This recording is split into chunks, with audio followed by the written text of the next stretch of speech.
ketika Luqman dan anaknya pergi menuju pasar dengan seekor keledai.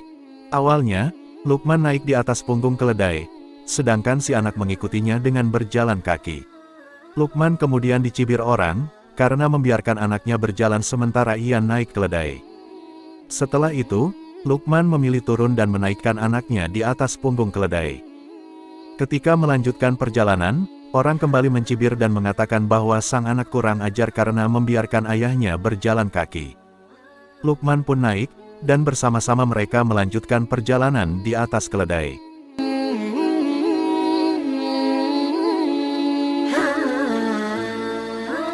Assalamualaikum warahmatullahi wabarakatuh.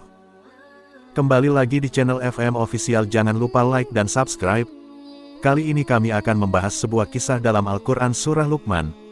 Lalu siapakah Luqman yang terdapat dalam Al-Quran? Mari kita simak bersama.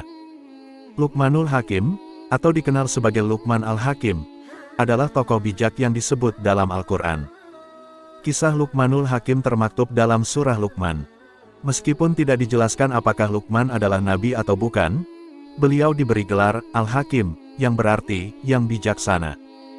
Kisah Luqmanul Hakim dalam Al-Quran memberikan pedoman dan inspirasi bagi umat Islam dalam membangun kehidupan yang sesuai dengan ajaran Islam dan nilai-nilai moral. Asal-usul Luqman Al-Hakim.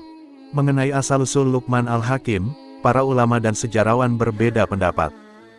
Menurut Ayyauqi Abu Khalil, Luqman adalah putra dari bibi Nabi Ayub. Menurut Ibnu Jarir, Luqman Al-Hakim bekerja sebagai tukang kayu yang berasal dari Habsyi, Ethiopia. Sedangkan menurut Ibnu Abbas, Luqman adalah seorang budak dan penggembala yang dimerdekakan oleh majikannya. Ada pula yang menyebut Luqman Al-Hakim berasal dari keturunan ayah Nabi Ibrahim, yang pernah menjadi budak Bani Israel. Setelah dimerdekakan, Luqman tinggal di kota Ramallah, dekat Baitul Maqdis, Palestina.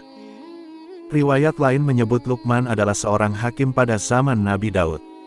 Terkait nama aslinya, Ibnu Katsir berpendapat bahwa nama panjang Luqman adalah Luqman bin Unaka bin Sadun.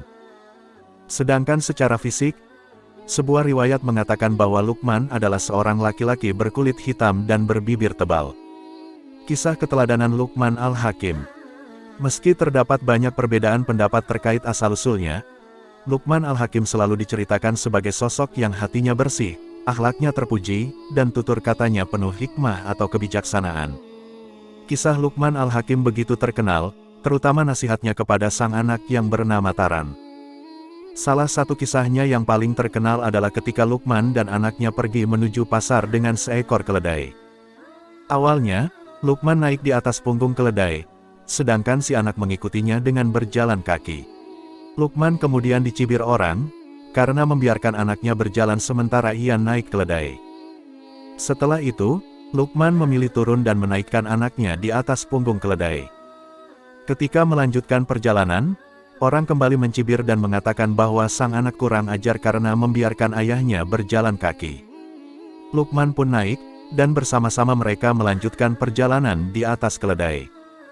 Lagi-lagi, terdengar ejekan yang mengatakan bahwa Luqman dan anaknya begitu tega terhadap keledai. Akhirnya, mereka berdua sama-sama turun dan melanjutkan perjalanan dengan berjalan.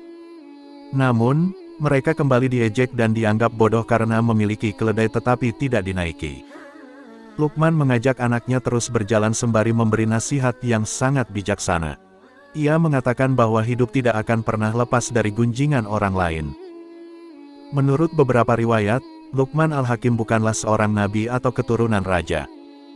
Akan tetapi, namanya telah disebut sebanyak 2 kali dalam Al-Quran, yaitu termaktub dalam surat Luqman. Allah berfirman, yang artinya, dan sesungguhnya telah kami berikan hikmah kepada Luqman, yaitu, bersyukurlah kepada Allah. Dan barang siapa yang bersyukur kepada Allah, maka sesungguhnya ia bersyukur untuk dirinya sendiri, dan barang siapa yang tidak bersyukur, maka sesungguhnya Allah Maha Kaya lagi Maha Terpuji. Dan ingatlah ketika Luqman berkata kepada anaknya, di waktu ia memberi pelajaran kepadanya, "Hai anakku, janganlah kamu mempersekutukan Allah, sesungguhnya mempersekutukan Allah adalah benar-benar kezaliman yang besar." Quran Surah Luqman ayat 12 dan 13. Dalam tafsir Ibnu Katsir berpendapat bahwa Luqman memiliki nama panjang, yakni Luqman bin Anka bin Sadun. Ia juga memiliki seorang anak bernama Taran. Sementara itu, Syauqi Abu Khalil menyebutkan bahwa Luqman ialah putra saudara perempuan Nabi Ayub alaihissalam. Dalam kitab Mawsu'ah Al-Qur'an Al-Ishrin, diriwayatkan dari Ibnu Abbas, bahwa Luqman Al-Hakim hanya seorang hamba sahaya dari Habsyi yang dibebaskan oleh majikannya. Kemudian ia bekerja sebagai tukang kayu. Meskipun dalam tafsir diterangkan berbeda-beda, Luqman Al-Hakim tentu termasuk golongan orang yang terpuji, sebab namanya dijadikan sebagai nama surat dalam Al-Quran. Allah bahkan memujinya sebab nasihat-nasihat yang ia berikan kepada anaknya. Luqmanul Hakim memberikan nasihat bijak kepada anaknya, antara lain mengajak anaknya untuk tidak menyekutukan Allah, menganjurkan berbakti kepada orang tua, menekankan pentingnya berbuat baik kepada sesama, menasihati tentang kesabaran dan tawakal, pentingnya berbuat baik dan bersyukur. Luqmanul Hakim memberikan perumpamaan tentang berbuat baik dan bersyukur. Dia menggambarkan bahwa berbuat baik setinggi seberat biji sesawi akan terlihat, sementara berbuat jahat setinggi seberat biji sesawi juga akan terungkap. Kesederhanaan dan ketaatan. Luqmanul Hakim menunjukkan sifat tawadu dan kesederhanaan dalam nasihatnya. Dia mengajarkan anaknya untuk berjalan di bumi dengan rendah hati dan tidak menyombongkan diri. Wallahu a'lam. Dengan demikian, Luqman Al-Hakim yang namanya tercatat dalam Al-Quran telah ditetapkan oleh Allah sebagai sosok ahli hikmah yang dapat memberikan teladan bagi para orang tua dalam mendidik anaknya. Demikianlah kisah hikmah yang dapat kami sampaikan, semoga bermanfaat. Lebih dan kurangnya mohon dimaafkan. Wassalamualaikum.